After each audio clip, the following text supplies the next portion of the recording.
Good morning, all of you once again.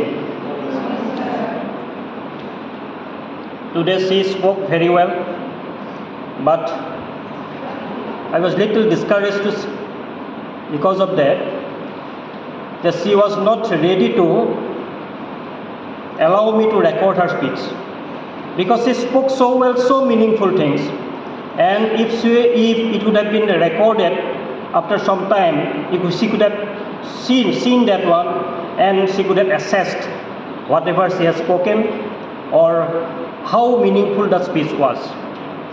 But she has already lost this opportunity.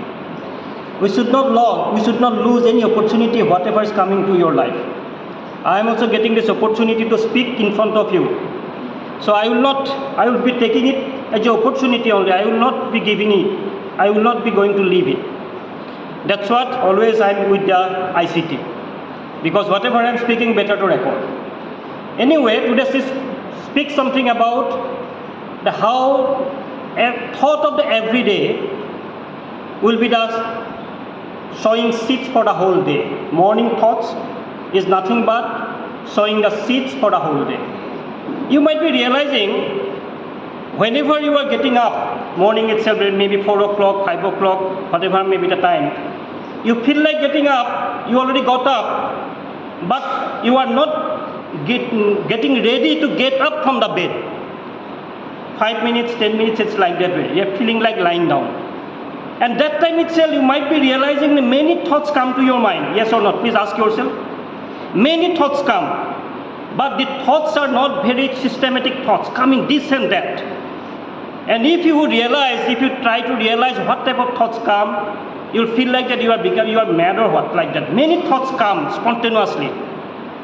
And you cannot able to keep for a fraction of a second also one thought. So that time itself, what we can do, if we can just keep a notebook with you, and that time itself you are writing these thoughts, you will not realize how it will be helpful for you. Because once the thoughts come that time itself, you will forget after some time. So whenever thoughts come in our life, better to write that time itself. Because it is a spontaneous, our life is a completely spontaneous activity only.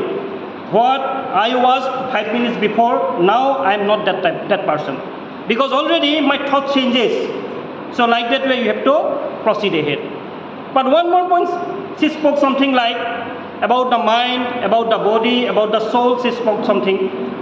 And today I want to give something very important seeds for our whole life. What is that? Do you ask yourself sometime, who are you? Who am I? Who are you, like that way? Do you ask yourself? Whenever this question is asked to you, you feel like that. Our mind is there, our body is there. Sometimes we misinterpret that our body and mind are nothing but I am this mind and body only. But if you see our mind, if you can see, the mind is what? From the very birth onwards, we're accumulating some of this memory only. So our mind is accumulation of memory. And what is the body? Oh, every day we are consuming some of the foods. So whatever the foods we are consuming, based on that only we are getting our body. So the mind and body is not me, not you. Just ask yourself. It is not possible for others to make you realize who are you or who am I. You have to realize ourselves only.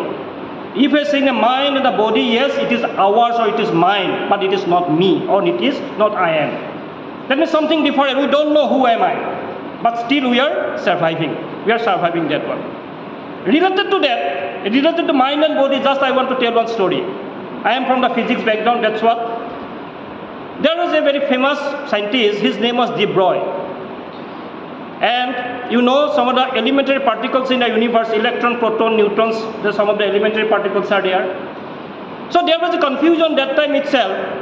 Some scientists taken into consideration the element, electron, proton, neutrons are the, particle nature. They are maintaining the particle nature. And that time some discussion also going on, all the elementary particles shows the particle nature. Particle nature, and some discussion also going on that the elementary particle shows the wave nature. That means two natures are there. One is the particle nature, one is this wave nature. That time the scientist was confused. He was a lecturer, he was a professor, he used to enter the class, And 6 days, there is, you know, the 6 days class in a week.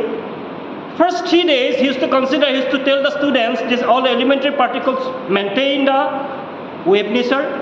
And rest the 3 days, he tells to the students that all elementary particles shows the particle nature.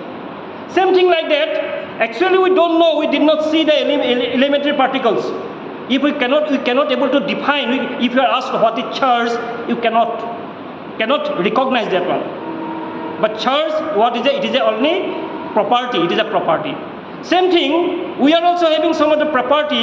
This property is carrying our mind and body both. Some philosophical thing, try to understand. One property is there, some properties are doing, we don't know, we cannot recognize that one. But that property is carrying the mind and body both. So that's what it can just correlate like that way. Whatever we're talking about the mind, something like the mind always propagates, no? Mind is somewhat like the wave nature. And we're talking about the body is somewhat like our particle nature. We are maintaining, something is there in us, that particle, that very property is carrying this body and mind both. One just carrying the wave nature, another, our body carries this particle nature. So that's what just I'm giving to all of you, just to think of. So if you can think, you will get a lot of idea, okay, about yourself, not about the others. We have to know ourselves as well, okay? Thank you.